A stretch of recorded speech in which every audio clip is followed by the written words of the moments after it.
నమస్తే. ప్రస్తుతం మనం మహబూబ్‌నగర్ జిల్లా స్థానికంగా హన్వాడ మండల్ తిరుమలగిరి గ్రామ పంచాయతీ పరిధిలో ఉన్నాం. ఏదైతే తిరుమలగిరి గ్రామంలో ఏదైతే స్థానిక స్థానికంగా ఇందిరమ్మ ఇల్లు విషయంలో ఆల్రెడీ ఒక బిల్ కూడా వచ్చింది కదా. వచ్చింది. ఒక బిల్లు మొదటి బిల్లు కూడా రావడం జరిగింది. వచ్చిన తర్వాత కొంతమంది వ్యక్తులు పొరుగువారైతే ఇల్లు విషయంలో ఆపేస్తూ ఉన్నారు అని చెప్పేసి స్థానికంగా సెక్రటరీ చెప్పినా, సర్పంచ్ చెప్పినా, ఎవరి దగ్గరికి వెళ్ళినా ఎవరు చెప్పినా వాళ్ళు వినట్లేదు, మాకైతే న్యాయం జరుగుతలేదు అని చెప్పేసి బాధితుడైతే ఆవేదన వ్యక్తం చేస్తూ ఉన్నాడు. మరి తిరుమలగిరి గ్రామానికి సంబంధించిన విశ్వనాథం అయితే మన దగ్గర ఉన్నారు. మరి వాస్తవంగా ఏం జరుగుతూ ఉంది, ఎవరు ఇబ్బంది పెడతా ఉన్నారు, ఎందుకు ఇబ్బంది పెడతా ఉన్నారు అనేది క్షేత్రస్థాయిలో తెలుసుకోవడానికి గ్రామానికి అయితే వచ్చాము. మరి ఆయన మాటల్లోనే వీటి గురించి ఒక వివరణ తీసుకుందాం. చెప్పనా ఏం జరుగుతూ ఉంది అసలు? ఇది సొంతంగా మా సొంత స్థలం సార్ ఇది. మా సొంత జాగాలని మేము ఇల్లు కట్టుకుంటున్నాము. ఇల్లు కట్టుకుంటుంటే ఇంటి పక్కల వాళ్ళు మాది స్థలం అని ఆపేస్తున్నారు. గ్రామ సర్పంచ్, సెక్రటరీ వచ్చి చెప్పినా కానీ వాళ్ళు లెక్క చేయడం లేదు. అదేవిధంగా గ్రామ పెద్దలు కూడా చెప్పిండ్రు. గ్రామ పెద్దలు చెప్పినా కానీ వినడం లేదు. వాళ్ళు చాలా మాకు ఇబ్బంది కలిగిస్తున్నారు. ఇంకో విషయం, వాళ్ళు మమ్మల్ని చంపేస్తాము, మీరు ఊళ్ళకెళ్ళి వెళ్ళిపోండి అని బెదిరింపుడు కూడా జరుగుతున్నాయి. బెదిరింపు కూడా చేస్తున్నారు. వాళ్ళ కోడన్లేమో స్త్రీ అత్యాచారం కింద కేసులు పెడతామని వాళ్ళు బెదిరిస్తున్నారు. తండ్రి ఏమో నిన్ను ఎట్లా కట్టినిస్తావో, ఎవడో నీకు చెప్పి కట్టించేటోడు ఎవడో చూద్దాము, ఎవడో నీకు ఇల్లు కట్టినిచ్చేటోడు ఎవడు ముందుకు వస్తాడో చూద్దామని తండ్రి బెదిరిస్తున్నాడు. కొడుకులేమో మిమ్మల్ని నరికి పారేస్తాం, చంపి పారేస్తామని బెదిరిస్తున్నారు. ఎవరు చెప్పినా వినడం లేదు సార్. మరి దీని గురించి స్థానికంగా గ్రామ పంచాయతీలో సర్పంచ్ కానీ పోలీస్ స్టేషన్కి ఏమైనా వెళ్ళారా? గ్రామ పంచాయతీ తీర్మానానికి వెళ్తే సెక్రటరీ చెప్పింది, సర్పంచ్ చెప్పిండ్రు, ఇతర గ్రామ పెద్దలు కూడా చెప్పిండ్రు. చెప్పినా ఆయన వినడం లేదు సార్. ఇప్పుడు ఈ భూమికి సంబంధించిన దగ్గర అన్ని ఎవిడెన్స్ నా వద్ద అన్ని ఎవిడెన్స్ ఉన్నాయి. వాళ్ళతో ఎలాంటి ఎవిడెన్స్ లేవు సార్ ఇవి. మరి ఎవిడెన్స్ లేకుంటే ఎందుకు ఆపుతున్నారు? అతని దౌర్జన్యం సార్ ఇదంతా. అంటే వాళ్ళు మీ పాలేళ్ళు కాదు? మా పాలేళ్ళు గారు, ఏరే గారు, వాళ్ళు వేరు, మేము వేరు సార్. ఈ ఇల్లు కట్టకూడదు, ఈ ఇల్లు భూమి అమ్ముకొని పోవాలి, అది ఎట్టి పరిస్థితుల్లో మాకే సొంతం కావాలనే దురుద్దేశంతో వాళ్ళు దౌర్జన్యం చేస్తున్నారు మా పైన. ఇప్పుడు ఎన్ని గజాల భూమి? మాది 220 గజాలు ఉంటుంది. కొన్నదా ఇట్లా? మా సొంతము, మా పెద్దలు, మా తాతల కాడ నుంచి ఉన్నటువంటి వారసత్వం ఆస్తి ఇది. ఈ 250 గజాలకు సంబంధించి నీ దగ్గర డాక్యుమెంట్ ఉంది. మరి విషయాన్ని పెద్దల ముందు పెడతలేవా? పెట్టినా, నేను చూపించిన దాని కాయదాన్ని పక్కకి పెడుతున్నారు. వాళ్ళ మాటనే ముందుకు తీసుకొస్తున్నారు. ఇతర వాళ్ళ సపోర్ట్ చేస్తున్నారు పెద్దలు.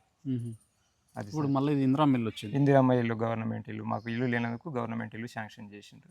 మేము కట్టుకుంటున్నాం. ఒక బిల్లు కూడా పడ్డది. బేస్మెంట్ అయింది. బేస్మెంట్ తర్వాత గోడలు వచ్చినాయి. గోడల తర్వాత కిటికీల పైన సజ్జలు, లెంటలు పోయడానికి అది ఆపేస్తున్నారు సార్. మమ్మల్ని చాలా ఇబ్బంది పెడుతున్నారు. సిమెంట్ కూడా నానిపోయింది. ఇక ఇసుక కొట్టుకపోతుంది. చాలా ఇబ్బందికరంగా, చాలా ఇబ్బందులు ఉన్నాం సార్ మేము.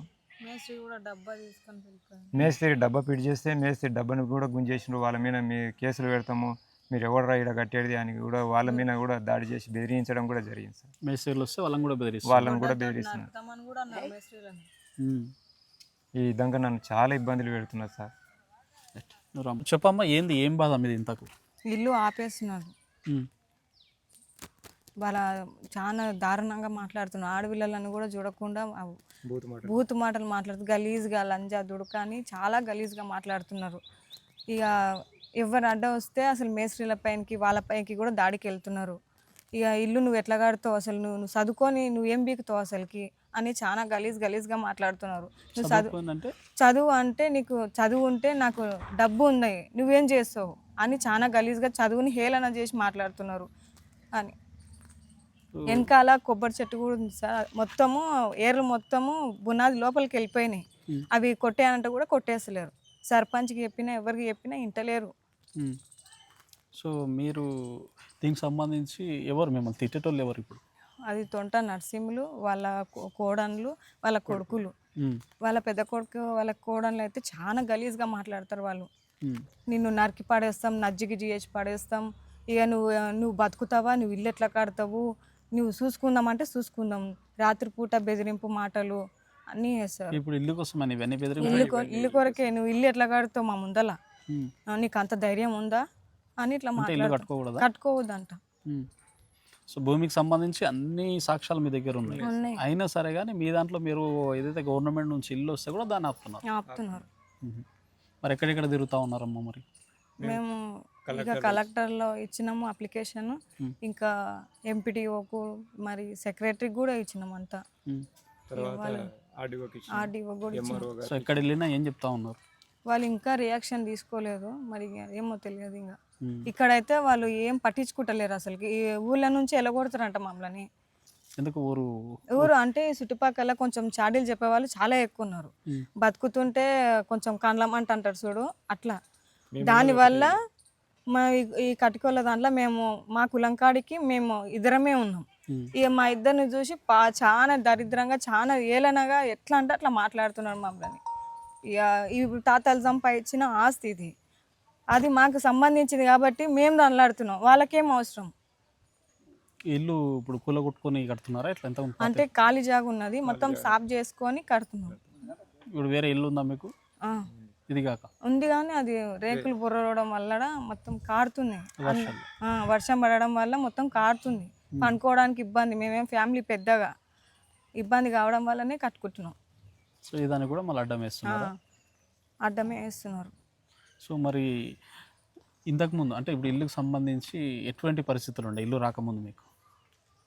ఎటువంటి పరిస్థితులు అంటే ఇక అట్లే ఇక ఇబ్బందిగానే ఉన్నాం. ఇబ్బందిగానే ఉన్నాం. ఏం మేము పని చేస్తారమ్మా మీరు? వ్యవసాయమే. వ్యవసాయమే చేసుకుంటారు.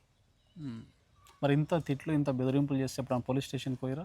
పోలీస్ స్టేషన్కి పోలేదు. సర్పంచ్ చెప్తామని చెప్పి ఇక వీళ్ళ మీదనే ఒక దగ్గర 20 రోజులు ఆపుకున్నారు. ఒకసారి చెప్పినామని సజ్జలు పోసుకోమని చెప్పిండ్రు. మళ్ళీ పొయ్యనింక మేస్త్రీలు వస్తే మళ్ళీ వాళ్ళ మీదకి మేస్త్రీల మీదకి కొట్టనింక పోయినరు. మళ్ళీ ఇప్పుడు సర్పంచ్ పోయి మళ్ళీ అడిగితే మీరు పోసుకోమన్నారు, మళ్ళీ ఇప్పుడు ఎందుకు ఆపుతున్నారు అని మేము మళ్ళీ అడిగితే వాళ్ళు వాళ్ళ కొడుకులు వద్దన్నారంట. అందుకే మేము పోయనిస్తలేమని కోడన్లు అందరూ వచ్చి మేస్త్రీల మీదకి దాడి చేసిండ్రు. ఇల్లు స్టార్ట్ చేసినప్పటి నుంచి ఇదే పరిస్థితి లేక ఎట్లా? అంతే, కట్టకూడదు అనే ఉంది వాళ్ళకి. అసలుకి ఇల్లు కట్టకూడదు, ఆపేయాలన్నట్లే ఉన్నారు. ఏమవుతా ఉంది? మాది అంతా ఇబ్బంది ఉంది సార్. పీకులాట, చిన్న పీకులాటకి కాలువ నీళ్ళు పోతుంటే కూడా మొన్న వస్తుంటే కూడా నడుకుతాను పెద్ద పీకులాట పెట్టుకున్నారు ఆ బాబు మీద.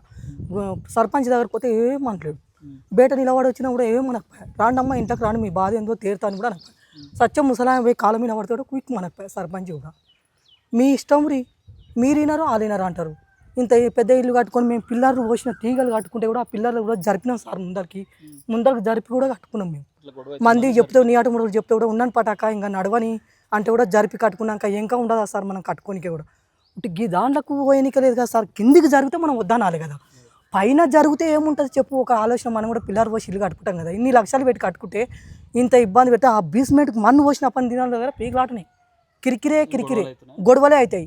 మా చేనుకాడ రోడ్లు ఉంటే కూడా రోడ్ల పంచాయతీ పెడతారు. ఇంటి పంచాయతీ అంటే రోడ్ పంచాయతీ పెడతారు. ఈడ రోడ్డు ఈ నుంచి నీళ్ళు పోవాలని కాలువకు పెట్టుకుంటే ఆ కాలువ వద్దని ఈ పంచాయతీ కొట్టమని ఈ టైం అంటారు. ఇంకా అంతా గొడవ. ఈ సంగతి పెట్టకుండా చేనుకాడ అది కొంచెం మమ్మల్ని జర్వరం చేసి మా పట్టలను దాంట్లోనే వేసి ఆ దానికాడ పెడతారు. ఈ మందు పాత గోడల మందు తీసుకుపోయి రోడ్డుకి వేస్తారు.